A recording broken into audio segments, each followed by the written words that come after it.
Welcome to episode number 8, Company Structure. This is Value Investor TV podcast. My name is Beko and Hari. Today in this episode, we're going to talk about what makes a company. What is the structure of a company? We'll talk about board of directors. We'll talk about the officers and their functions. But before we do that, let's do a quick reminder of what we talked about in the previous episode number 7. We talked about different types of industries, the marketplace. We also talked about different life cycles of a business and how that affects how we think about individual businesses and how we analyze them as an investor.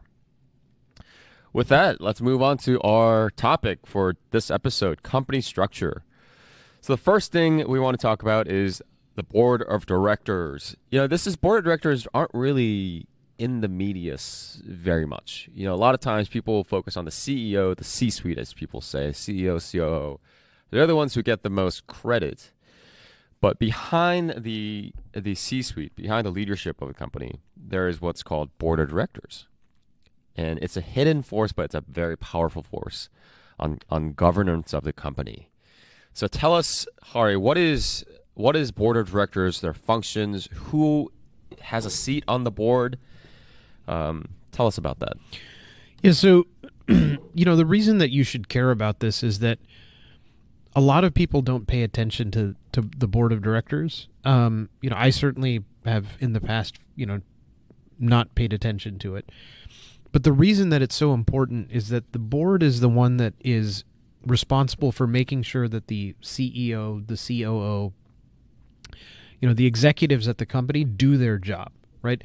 So they are tasked, and they call it, fiduciary responsibility, with maximizing shareholder value, right? And so, it's pretty hard for them to get convicted of, wrongdoing and so on. But, for the most part, their focus is to do this. And so you should care about it because they should have the alignment with you as the shareholder to do that, to support your interests, right? So what are your interests as a shareholder? Well, your interests are maximizing the amount of money that you make, right? As we talked about several episodes ago, companies exist to make a profit. The board of directors is what oversees making sure that you maximize that profit, right? And so that means that the board is appointed by the shareholders by a vote, right? And so that vote is what determines who gets on the board.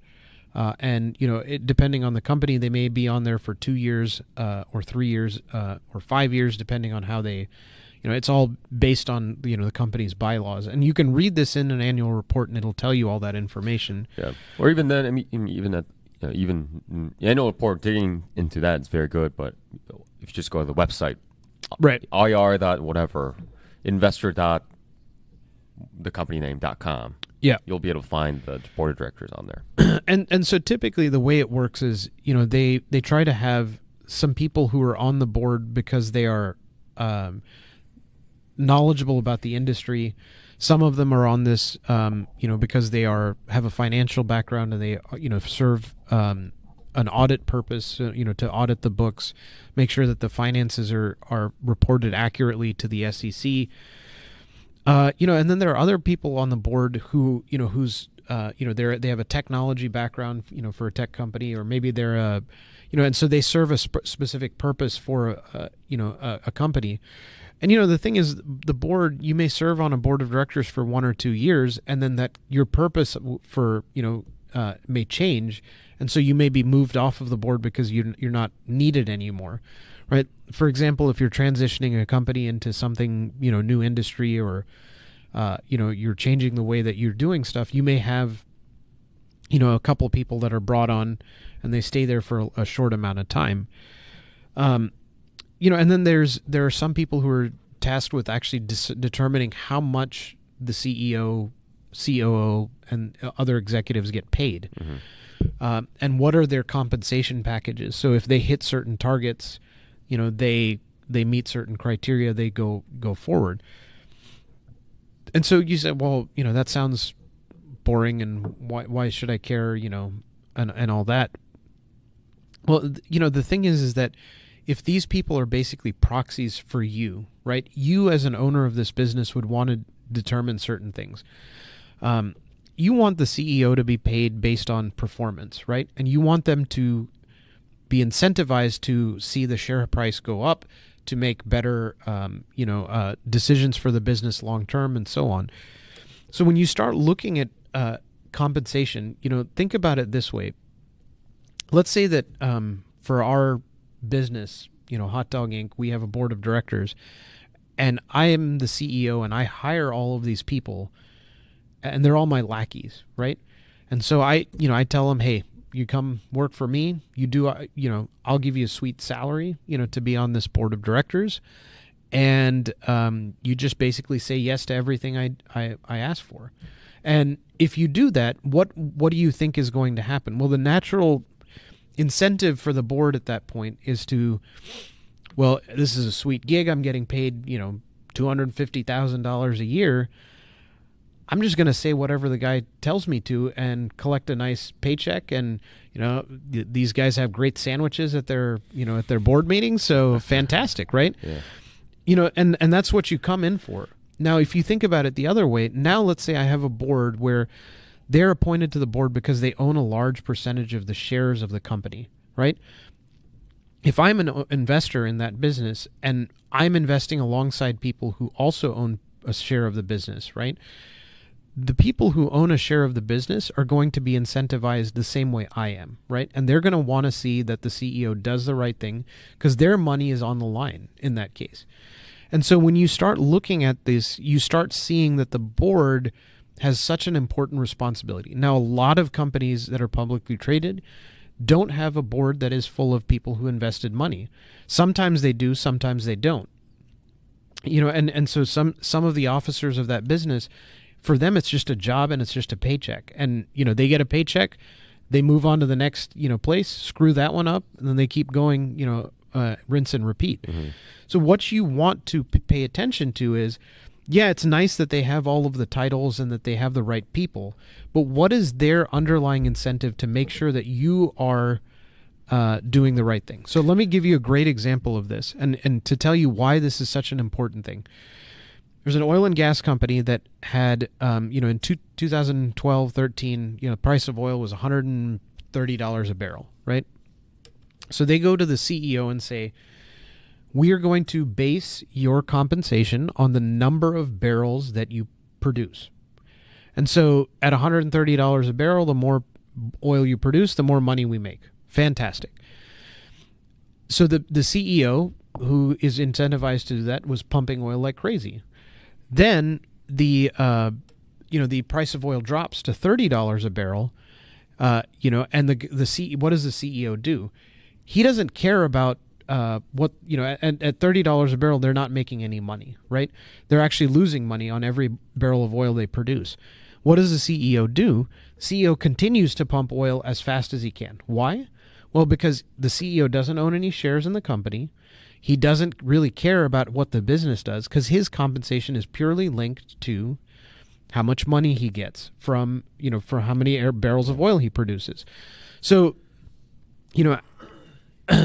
Charlie Munger talks about this a lot, and he says the power of incentives are something that you should pay a lot of attention to, because they dictate a lot of behavior in the way that companies and CEOs operate in companies. And if you are looking at a business that is largely just telling their CEO, hey, pump barrels of oil regardless of the price of oil, we don't care how much money you make. How much profit we make. Right. The CEO is going to look out for himself or herself first. Right. Always. Now, if the CEO owned shares in the company, the board owned shares in the company, they would never come up with a compensation plan like that. Right. And so that tells you kind of where everybody's focused in that business. Mm-hmm. And that's something that you really should pay attention to, because I think I can't stress that enough.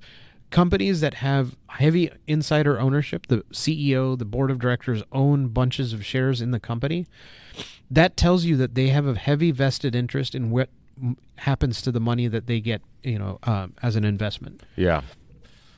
A lot to unpack there. A lot of good materials in there. So, board of directors. Let's just quickly recap what Hari talked about. So, board of directors. They're assemblage of people who have special knowledge about the industry, or who have invested a huge chunk of money into the company, or a lot of times the executive officers of the company. We'll talk about officers, the difference between officers and directors in a bit, but executive officers, CEOs, will oftentimes be on the board.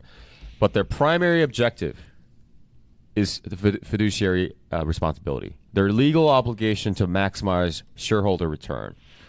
And just to recap what shareholders are, they're basically equity holder of the company. We talked about debt and equity.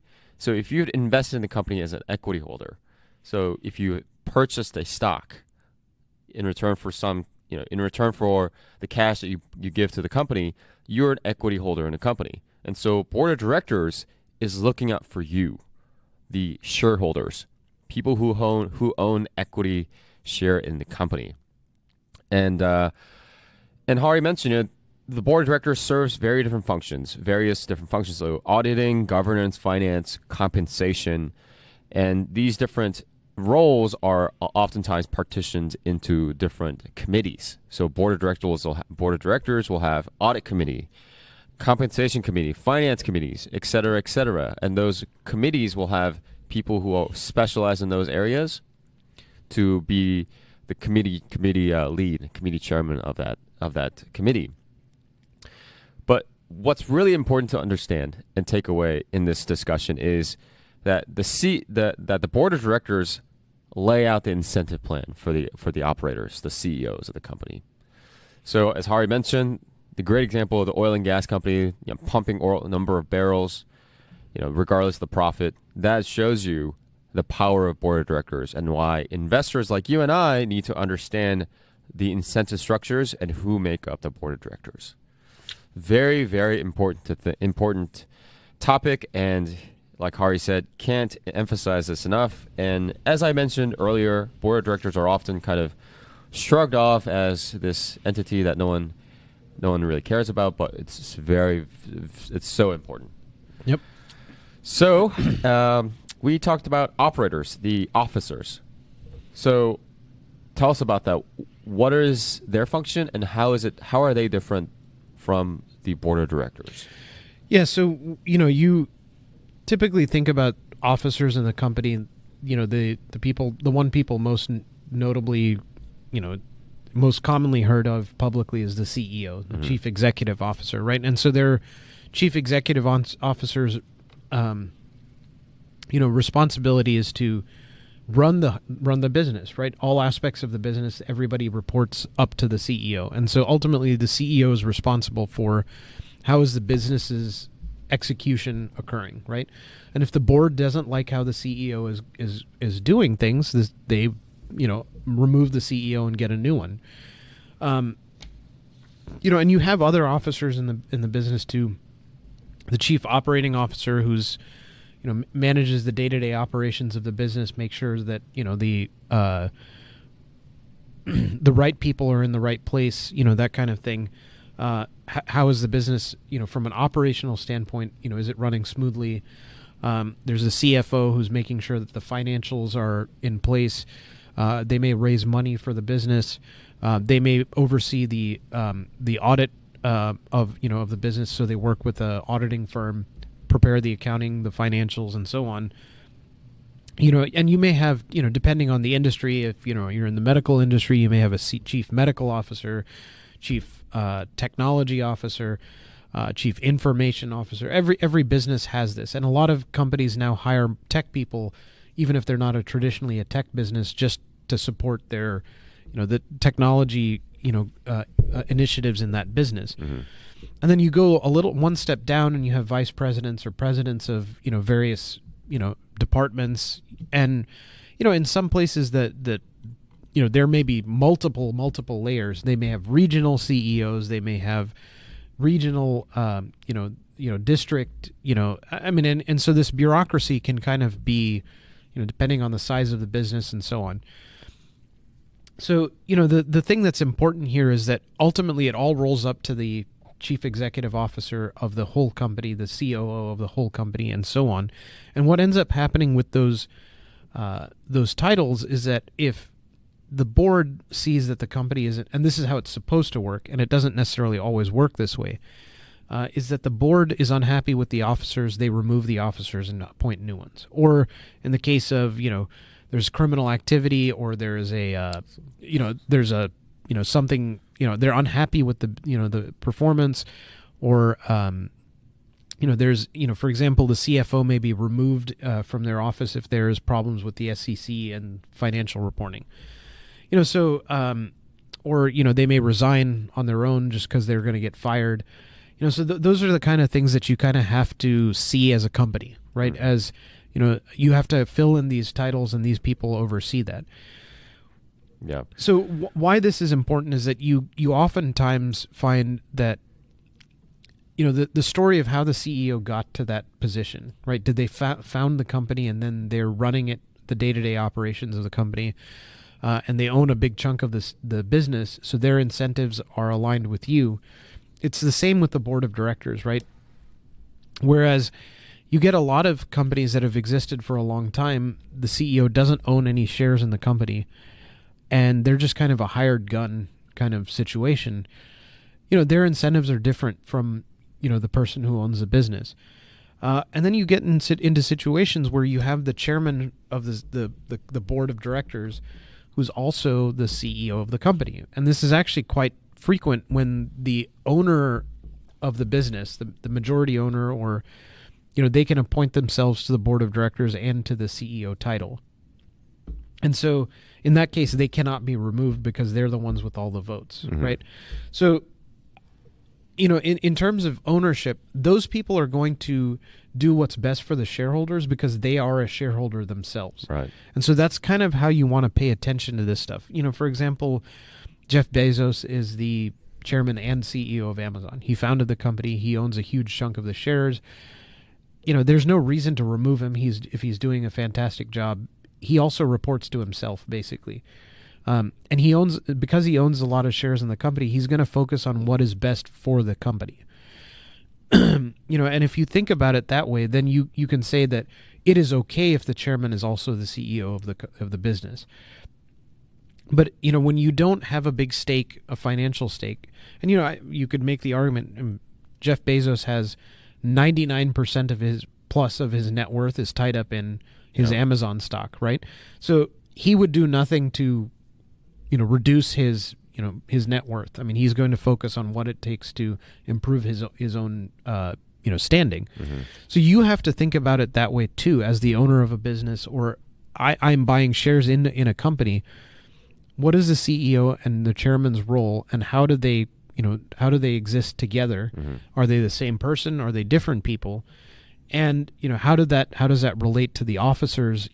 Are they going to appoint lackeys that are just going to do what they think the CEO wants them to do, or are they going to do the thing that's right for the business? Right. Yeah. So that's a very important topic right there. The operators, the executive officers, they're appointed by the board of directors to run the business, and their incentives are set by the board of directors, by the committee within the board of directors. But what's important to realize is their incentive structure. And all of this information, by the way, it's available. If it's a publicly traded company, their incentive package for the board of directors, incentive package for executive officers, CEOs, COOs, they're all publicly available. So you can take a look at how much does Jeff Bezos own in Amazon.com stock. You can check that out, and whatever companies you want to analyze, whatever company you want to own, you should check that out. And like I said, it's all available on publicly available documents filed to SEC. But can't emphasize this enough. Very important. Board of directors and executive officers. We want to invest in companies that have board and officers who have skin in the game. At the end of the day, we want to make sure that they are in alignment with us as outside investors. Yep. Very, very important topic. And just to touch on the last point that Hari mentioned, a lot of times the founders, or a lot of times people who start the company or have been a significant part of the company, they become COs and CEOs and chairman. They would have both titles in the officer rank, but also in the board rank too, and that's sometimes good, but can sometimes lead to a terrible outcome. So, gotta keep that in mind as you're analyzing these different companies. So that's it for episode 8. A lot to unpack and a lot to take away. Board of directors and officers and their roles, and the incentive alignment that we need to look for when you are looking at these things.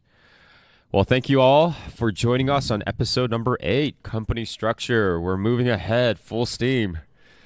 So if you like the episode, please subscribe to our channel on YouTube or any other podcast app that you listen to, and leave us comments if you have any questions. We would be happy to chat with you all. We'll see you on the next episode, episode number 9. Thank you.